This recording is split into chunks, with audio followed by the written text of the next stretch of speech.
नमस्कार दोस्तों। हाल ही में महाराष्ट्र सरकार ने राज्य के सभी शहरी और स्थानीय निकायों को एक सख्त 60 दिन का अल्टीमेटम दिया है। आदेश है कि राष्ट्रीय राजमार्गों यानी कि नेशनल हाईवेज के राइट ऑफ वे यानी सुरक्षा क्षेत्र के भीतर बने सभी अवैध ढाबों, होटलों और कमर्शियल ढांचों को तुरंत ध्वस्त किया जाए। लेकिन यह कदम अचानक क्यों उठाया गया? इसका सीधा संबंध अप्रैल 2026 में सुप्रीम कोर्ट द्वारा लिए गए एक संज्ञान से है, जहां राजस्थान और तेलंगाना में सिर्फ 2 दिनों के भीतर हुए हादसों में 34 लोगों की जान चली गई थी। आज के इस वीडियो में हम समझेंगे कि सुप्रीम कोर्ट ने हाईवे सुरक्षा को लेकर क्या क्या कड़े निर्देश दिए हैं, राइट ऑफ वे क्या होता है और भारतीय सड़कों पर मौतों का यह आंकड़ा कितना भयावह है। आइए सबसे पहले भारतीय राष्ट्रीय राजमार्गों के आंकड़े समझते हैं।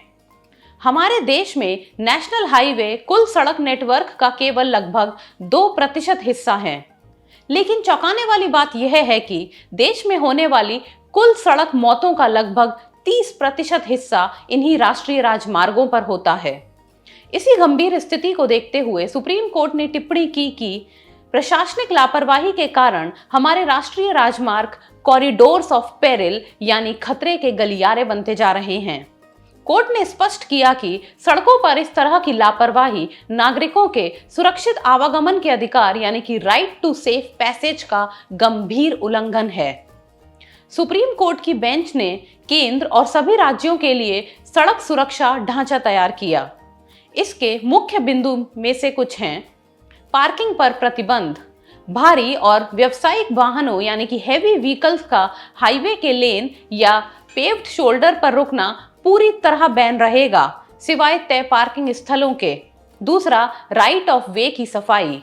हाईवे की जमीन में आने वाले सभी अवैध निर्माणों को 60 दिनों के भीतर गिराया जाएगा। तीसरा, लाइसेंस पर रोक। NHAI या PWD की बिना NOC के हाईवे सुरक्षा जोन में किसी भी नए ढाबे या होटल को लाइसेंस नहीं दिया जाएगा। चौथा, 30 दिनों में समीक्षा। वर्तमान में चल रहे सभी ढाबों और दुकानों के लाइसेंस का 30 दिनों में रिव्यू होगा। पांचवा, ATMS प्रणाली। हाई स्पीड कैमरे, स्पीड डिटेक्टर्स, GPS आधारित फोटो और चालान का उपयोग किया जाएगा। छठा, ड्रोन सर्वे। NHAI को हर साल 2 बार ड्रोन के जरिए हाईवे अतिक्रमण का सर्वे करना होगा। सातवां, टास्क फोर्स और पेट्रोलिंग। हर जिले में हाईवे सेफ्टी टास्क फोर्स बनेगी और 24 घंटे पेट्रोलिंग होगी। आठवां, आपातकालीन सेवा। प्रत्येक 75 किलोमीटर की दूरी पर बेसिक लाइफ सपोर्ट एम्बुलेंस और रिकवरी क्रेन तैनात की जाएगी। सुप्रीम कोर्ट ने जुलाई 2026 की सुनवाई में यह भी नोट किया कि कोर्ट के इतने सख्त आदेशों के बावजूद शुरुआती समय सीमा में केवल 3 राज्यों या केंद्र प्रशासित प्रदेशों बिहार, कर्नाटक और पुडुचेरी ने ही अनुपालन हलफनामा दाखिल किया था।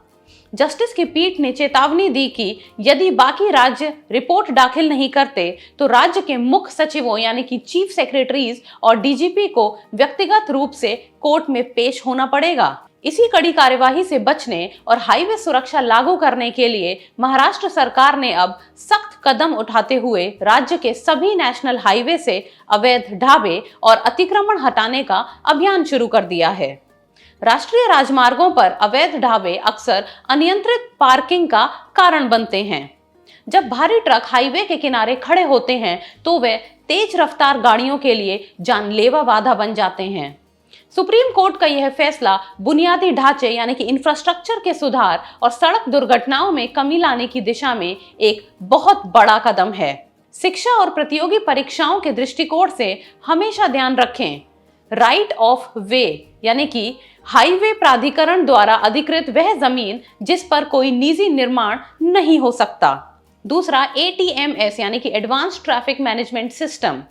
तीसरा, सड़क सुरक्षा ढांचा। राष्ट्रीय राजमार्ग पर हर 75 किलोमीटर पर आपातकालीन एम्बुलेंस व्यवस्था।